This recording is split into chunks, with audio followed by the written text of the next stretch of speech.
नमस्तुभ्यं वरदे कामरूपिणी विद्यारम्भं करिष्यामि सिद्धिर्भवतु मे सदा। चलो दासांगमयी सरस्वती माता की जय। परम पूज्य गणिनी प्रमुख श्री ज्ञानमती माता जी की जय। भव्यात्माओं, समय हो गया है और आप सबको प्रवचन निर्देशिका का अवसाध्याय प्रारंभ कर देना है। प्रवचन निर्देशिका ग्रंथ के अंदर सम्यक दर्शन का प्रकरण चल रहा है कि सम्यक दर्शन उत्पन्न होने के कारण। उसके अंतर्गत सबने जाना आत्मा की समीचीन दृष्टि होना, यानी तत्वार्थ का श्रद्धान होना, अर्थात जिनेन्द्र भगवान के द्वारा जो कहे गए 7 तत्व 9 पदार्थ 5 अस्थिकाय 6 द्रव्य आदि जो हैं, इन पर ज्यों का त्यों श्रद्धान करना, ये है सम्यक दर्शन, जिसे कहा तत्वार्थ श्रद्धानम सम्यक दर्शनम। ये तत्वार्थ सूत्र का सूत्र है।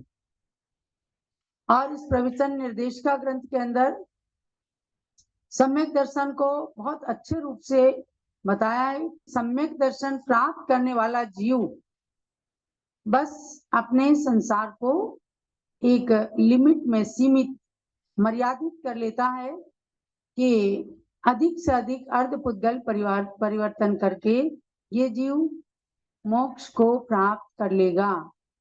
तो वह सम्यक दर्शन चारों गतियों में होता है। भव्य जीव को, संगी को, पर्याप्त को, ये जिनके अंदर योग्यताएं होती हैं, वे सम्यक दर्शन को प्राप्त करने के अधिकारी हो जाते हैं। आज चलना है पेज नंबर 29 पर। यहाँ पर प्रकरण उमा स्वामी आचार्य के तत्वार्थ सूत्र के अनुसार चल रहा है और उसमें तत्वार्थ राजवार्तिक ग्रंथ की टीका पंक्तियों को भी उद्धृत किया है पूज्य गणिनी ज्ञानमती माता ने। लब्धि सार ग्रंथ के अनुसार भी बताया है कि सम्यक दृष्टि जीव किस प्रकार से तत्वार्थ के संस्कारों से तत्वार्थ पर श्रद्धान करके, तत्व अर्थों पर श्रद्धान करके जो देशना लब्धि को प्राप्त करते हैं गुरु के द्वारा, वह उस जन्म में तो काम आते ही हैं। कदाचित उस जन्म में काम नहीं आए तो अगले जन्म में भी वह देशना लब्धि प्रकट हो जाती है। किसी गुरु से आपने उपदेश सुना तो अगले भाव में भी जा करके, चाहे वो देव पर्याय में, चाहे नरक की पर्याय में, तिर्यंच की पर्याय में या मनुष्य गति में जाने पर उस जीव को याद में आ जाते हैं। तो इसलिए कहा कि पूर्व भाव में सुने गए गुरु का उपदेश भी देशना लब्धि के रूप में कार्य आ जाता है। अब यहाँ एक प्रश्न हुआ कि जो जाति स्मरण, वेदनानुभव, धर्म श्रवण, जिनबिंब दर्शन, जिन महिमा और देवर्द निरीक्षण कारण बताए गए हैं, वे इन 5 लब्धियों से रहित ही सम्यक्त की उत्पत्ति में कारण बन जाते हैं क्या? ऐसा क्वेश्चन हुआ है। तो इस प्रश्न का उत्तर देते हुए आचार्य देव ने कहा कि ऐसा नहीं है, क्योंकि जाति स्मरण, वेदनानुभव, जिनबिंब दर्शन, जिन महिमा दर्शन और देवर्दी दर्शन, इनमें से किसी एक कारण के होने पर धर्म से अनुराग रूप परिणाम होते हैं। शंका के अनुसार उसका समाधान किया, इन 5 लब्धियों से रहित क्या ये कारण ही केवल सम्यक दर्शन को उत्पन्न करा देते हैं? तो कहते हैं कि इन जो ये कारण है, इनमें से कोई भी कारण जब उपस्थित हो जाता है तो धर्म के प्रति अनुराग होता है। समझो आप तीर्थ यात्रा को आए, गुरु से आपने प्रवचन सुना और उनकी प्रवचन पर श्रद्धान किया या भगवान के दर्शन किए, उससे आपको बोध हुआ भगवान के जन्मभूमि का स्पर्श किया, उस रज को अपने मस्तक पर चढ़ाया, उससे भी आपका मन, मस्तिष्क, आत्मा सब पवित्र हो गए। और उस समय जब पवित्रता आती है, उस समय असाता आदि अशुभ प्रकृतियों का अनुभाग घटे ही घटेगा। जो खराब पाप कर्म की प्रकृतियां थी, तो उनमें फल देने की शक्ति जो है वो कम हो जाएगी। ये सहज है कि जब धर्म कार्य करेंगे, मन से भगवान की भक्ति करेंगे, तो पाप कर्म कम हो जाएंगे। और जब पाप कर्म कम होंगे, माने असाता कर्म कम हुआ, तो साता आदि शुभ प्रकृतियों का अनुभाग अनंत गुण रूप में बढ़ेगा ही बढ़ेगा। तथा इस प्रक्रिया के होने पर कर्मों की स्थिति का अंतः कोड़ा कोड़ी सागर में हो जाना और 34 बंधापसरणों के द्वारा तमाम प्रकृतियों का बंध से रुक जाना भी होगा। क्योंकि आपने प्रायोगिक लब्धि तक पढ़ा कि 34 तरह से बंध अपसरण माने उन 34 प्रकार से कर्म आते हुए कर्म रुक जाएंगे, अपसरण उनका हो जाएगा, तब अपने आप कर्म प्रकृतियां अशुभ से शुभ रूप परिणत होकर के और सम्यक दर्शन की ओर आपको बढ़ा देती हैं। तो इन उपर्युक्त 5 कारणों में से किसी एक के होने पर देखो, लब्धि अलग है और कारण, बाह्य कारण अलग है। लब्धियों का काम अंतरंग में अपने कर्मों का उपशम, क्षय क्षय उपशम कराना है। और बाहर में कारण बनते हैं, जाति स्मरण हो गया, शेर को संबोधन मिला तो उसको पहले भाव का जाति स्मरण हो गया, हाथी को संबोधन मिला उसे जाति स्मरण हो गया, या वेदना के अनुभव से नरक में सम्यक दर्शन हो गया कि भाई मैंने पाप किए थे, इस कारण मुझे इतनी वेदना यहाँ मिल रही है, उससे भी पाप से डर करके वेदना के अनुभव से। तो इन कारणों में कहा कि 5 कारणों में जो देवर्दी दर्शन, जाति स्मरण, चिन्ह दर्शन, वेदना अनुभव, देवर्दी दर्शन, जिन महिमा दर्शन, इनमें से कोई एक कारण मिला, तो उन 5 कारणों में से किसी एक कारण के मिलने पर क्षयोपशम, विशुद्धि और प्रायोग्य, ये 3 लब्धियां स्वभाव से हो जाएंगी। और देशनालब्धि के लिए तो ऊपर कथित प्रकार से समझ लेना चाहिए। अर्थात यदि धर्म श्रवण कारण मिला है तब तो देशनालब्धि स्पष्ट है, और यदि नहीं मिला है तो आप समझ लो कि पूर्व जन्म की देशनालब्धि आज आपको काम आ रही है। इससे पूर्व भाव में गुरुओं के उपदेश का संस्कार इस भाव में भी देशनालब्धि रूप हो जाता है। अथवा तत्वों के उपदेष्टा, आचार्य, उपाध्याय आदि का मिल जाना भी देशनालब्धि। और पंचम काल के अंदर अगर गुरुओं का संबोधन, उनका उपदेश मिल रहा है तो ये भी देशनालब्धि है।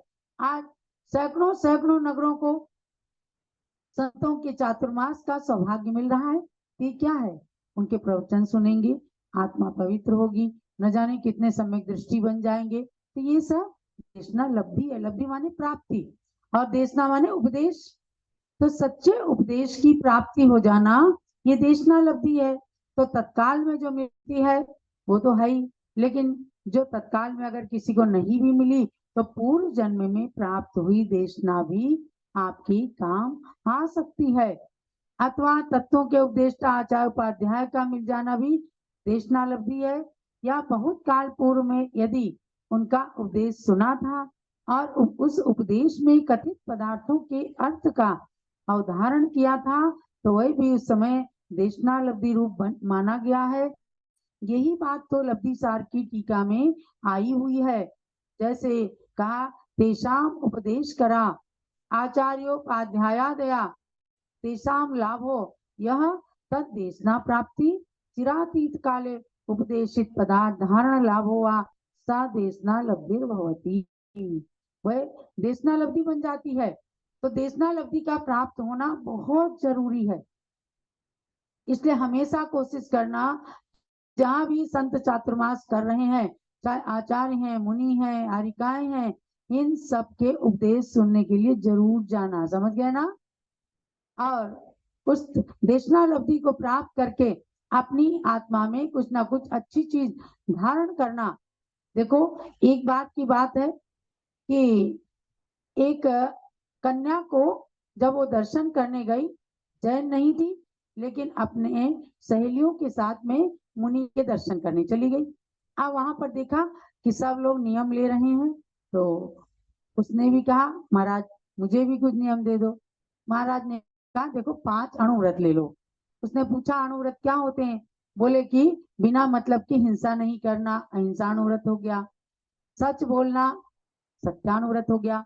किसी की गिरी पड़ी चीज को नहीं लेना, अचौर्यानुव्रत हो गया। और शादी से पहले तक ब्रह्मचर्य का पालन करना, शादी के बाद एक पति में या एक पत्नी के अंदर संतोष करना, ब्रह्मचर्यानुव्रत हो गया। परिग्रह बहुत सारा संसार के अंदर है, लेकिन उसकी लिमिटेशन कर लेना, बस ये परिग्रह प्रमाण व्रत हो गया।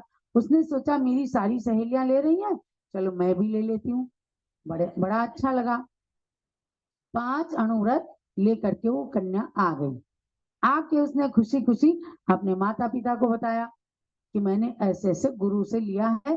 बहुत सारे लोगों ने ऐसा नियम लिया था। उसके पापा एकदम भड़क गए, बोले ये सब हम लोगों को नहीं लेने का योग्य है, ये नंगे साधु जो है ऐसे ही करके ठग लेते हैं।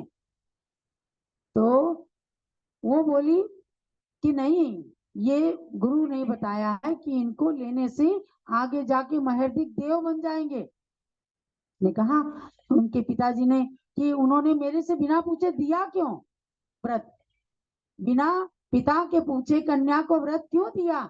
अगर दिया है तो चलो मैं इसको वापिस करके आऊंगा। व्रतों को आप भी कभी वापिस करने गए हो? नहीं ना, कोई नियम लेके फिर वापिस साग भाजी नहीं होता। लेकिन वो बेचारा नियम की बात समझता ही नहीं था, और उसको धर्म विद्वेष था कि मेरी कन्या ने आज तो जा करके नियम लिया है और कल जाके उनके रंग में रंग जाएगी। उन्होंने कहा मैं तो तेरे नियम वापिस करके आऊंगा। और वो अपनी कन्या को लेकर के गए, और रास्ते में ही कई प्रकार के प्रसंग आए। किसी को फांसी की सजा दी जा रही थी, पता लगा कि इसने किसी की हिंसा की है। भैया अभी उधर ही जरा रही। तो कन्या ने कहा कि देखो पिताजी, मेरी गुरुवर ने यदि हमें नियम दिया है कि हिंसा नहीं करना वरना ऐसी फांसी की सजाएं मिलेंगी, झूठ नहीं बोला वरना जीभ काटी जाएगी, चोरी नहीं करना वरना बड़ी से बड़ी सजा मिलेंगी, तो इनमें दिक्कत क्या है? उनने जा करके गुरु बोले अच्छा चलो एक व्रत रख लो, 2 व्रत रख लो, लेकिन गुरु ने मेरे से पूछे बिना दिया क्यों? मैं उनसे पूछूंगा। जा करके गुरु से झगड़ा करने लगा कि आपने मेरी कन्या को ये सब क्यों दिया व्रत? अब गुरुदेव ने कहा कि ये आपकी कन्या नहीं, ये तो मेरी कन्या है। गुरु ने क्या कहा? ये आपकी कन्या नहीं, ये तो मेरी कन्या है। अब उसकी जान को और आ पड़ी कि अरे मैं हमारे घर में जन्म लिया, मेरी पत्नी ने इसको जन्म दिया है और गुरु कह रहे हैं मेरी कन्या है। कैसे हो सकता? उसने सबको इकट्ठा कर लिया, कह रहे गुरु तो कह रहे तो मेरी कन्या है, मेरी कन्या। अब उसको जान छुड़ाना मुश्किल हो गया कि मैं तो अपने घर ले जाऊंगा। तो कन्या भी बड़े आश्चर्य से होकर के गुरुदेव को देख रही है कि महाराज ने अगर कहा है तो बात क्या है। तो महाराज ने कहा, जब सब लोग इकट्ठे हो गए, राजा आया, उसने कहा महाराज आपने सब कुछ छोड़ दिया, अब आप इस कन्या को लेके क्या करोगे? ये तो इसकी कन्या है, आप अपनी कन्या कैसे कह रहे हैं? महाराज ने उसके सिर पे पीछी मारी, बोल बेटी तुझे मैंने पूर्व जन्म में पढ़ाया था कि नहीं? अब एकदम उसको जाति स्मरण हो गया। महाराज की पीछी लगते ही उसको जाति स्मरण हो गया, और उस कन्या ने एकदम याद किया कि वाह, इनने तो हमें बहुत कुछ पढ़ाया था और हम भूल गए थे, तो आज हमें जाति स्मरण हुआ है, और उसी संस्कार के बल से मेरे अणुव्रत धारण करने के भाव हुए। ये जब जन्म जन्म में संस्कार चलते हैं ना। कल कोई हमसे पूछने लगे कि आपने सब सुना दिया उसने कि क्या क्या मुझे पढ़ाया था। तो ये पूर्व भव के, मैं यहाँ जाति स्मरण की बात आई ना, तो एक कथा याद आ गई कि इस प्रकार से गुरुदेव ने अगर कहा ये मेरी कन्या मतलब में इसको कन्या के रूप में और इसको पढ़ाया लिखाया और गुरु आ जाए तो पहले तो उन संस्कारों का प्रभाव रहा कि अपनी सहेली के साथ में उसे अणुव्रत धारण करने की भावना हो गई, नहीं तो होती ही नहीं है। दूसरी बात, गुरु के पूछने पर और पीछे रखने पर उसे सारा स्मरण हो गया। तो जो व्यक्ति अपनी बेटी के व्रत में आया था, उसे तुड़वाने के लिए आया था, उसने भी देख लिया कि वाह, गुरुदेव ने इस प्रकार से हमें आज सम्यक बोध करा दिया। तो जो जैन गुरुओं से नफरत करता था, द्वेष करता था, वो भी कट्टर जैनी बन गया। बोलो जैन धर्म की। तो महानुभाव, इसलिए इनको सबको एक एक पंक्ति को, कोई धौला से, कोई जय धौला से, कोई लब्धिसार से, कोई तत्वार्थ राजवाटी से इकट्ठी कर करके ज्ञानमती माता जी ने इस प्रवचन निर्देशिका में 68 ग्रंथों का सार भर दिया। और इसे बड़े बड़े विद्वानों ने जब पढ़ा तो उन्होंने दांतों तले उंगली दबा ली कि माता जी, आपने ऐसी चमत्कारिक पुस्तक लिख दी कि केवल विद्वान बनने के लिए ही नहीं, ये आत्मा के ज्ञान को प्राप्त करने के लिए कुंजी है। देख लो इस पुस्तक को, इसका नाम है प्रवचन निर्देशिका। ले जाना और पढ़ना और परीक्षा देना। जैसे पूरे देश के अंदर आज लोग बैठे हुए पढ़ रहे हैं पारस चैनल के माध्यम से और ऋषभदेव जूम चैनल के माध्यम। हमारा तो लक्ष्य एक है कि हम जब जानेंगे कि सारी गतियों में सम्यक दर्शन होता है तो अपनी मनुष्य गति के प्रति खूब मूल्यांकन होगा। हम उसकी वैल्यू कर सकेंगे कि हम तो मनुष्य हैं, तो हम सम्यक दर्शन क्यों नहीं धारण कर सकते। तो वो कन्या भी सम्यक दृष्टि बन गई जिसने जैनेतर संप्रदाय में जन्म लिया था और जिसके पिता उन नियमों को वापिस करने के लिए गए थे, वे सब कट्टर जैनी बन गए, माने सम्यक दृष्टि बन गए। तो ऐसे ही प्रश्नों को उठा करके कहा कि आप जब जब भी गुरु मिले तो उनकी देशना को प्राप्त करना। अब आप आए हो तीर्थ दर्शन के लिए, लेकिन ज्ञानमती माता के पास आए तो आज साधुवाद युवा क्लब के लोग दिल्ली से आए, उनको पूज्य माता का खूब आशीर्वाद मिला और उनकी देशना मिली। आप लोग अलग अलग स्थानों से आए हो, कोई राजस्थान से आए हैं, कोई मध्य प्रदेश से आए हैं। आए तो हो तीर्थ यात्रा करने, लेकिन ये जीवंत तीर्थ है, ये चैतन्य तीर्थ है। भगवान ने आपसे कुछ नहीं कहा कि आप पहली बार क्यों आए हो या इतने दिनों में क्यों आए हो, लेकिन ज्ञानमती माता जी हम लोग जरूर कहते हैं कि आप तीर्थ यात्रा करने आए हो तो अपनी आत्मा को तीर्थ बनाना। तो इस पुस्तक के माध्यम से हम आपको बता रहे हैं कि इस कथन से देशना लब्धि घटित हो जाती है, पुनः उसी समय करण लब्धि रूप परिणाम जो कि कर्मों के उपशम आदि रूप अंतरंग हेतु है, उसके होने पर सम्यक्त्व प्रकट हो जाता है। यदि किसी मनुष्य तिर्यंज को जिन बिंब का दर्शन करते ही परिणाम हुए या मुनि दर्शन करके उनका उपदेश सुनकर जाति स्मरण कारण से धर्म में अनुराग उत्पन्न होकर श्रद्धा उत्पन्न हो गई, तो उतने अल्पकाल में इन पांचों लब्धियों का होना कैसे संभव है। शिष्य लोग प्रश्न करते हैं, आचार्य उनका उत्तर देते हैं कि भाई कोई, चाहे कुत्ते ने नमोकार मंत्र सुना, चाहे शेर ने उद्बोधन सुना, वो महावीर बन गया। तो क्या उतनी सी देर में उसके पांचों लब्धियां हो गई। तो उत्तर देते हैं, इन लब्धियों का अंतर मुहूर्त मात्र काल में हो जाना असंभव नहीं है। हम इधर सुन रहे हैं, आत्मा उधर पवित्र हो रही है, कर्म उधर नष्ट हो रहे हैं। देखो हमने साबुन लगाई कपड़े में और मैल कटना शुरू हो गया कि नहीं। हमें तो जब बिल्कुल साफ हो जाता है तब दिखता है, लेकिन साबुन लगाते ही मैल कटना तो शुरू हो ही जाता है। ऐसे ही उपदेश सुनना मतलब साबुन लगाना और तुरंत कर्मों का कटना शुरू हो जाना और सम्यक दृष्टि बन जाना मतलब एक साफ स्वच्छ कपड़े का तैयार हो जाना।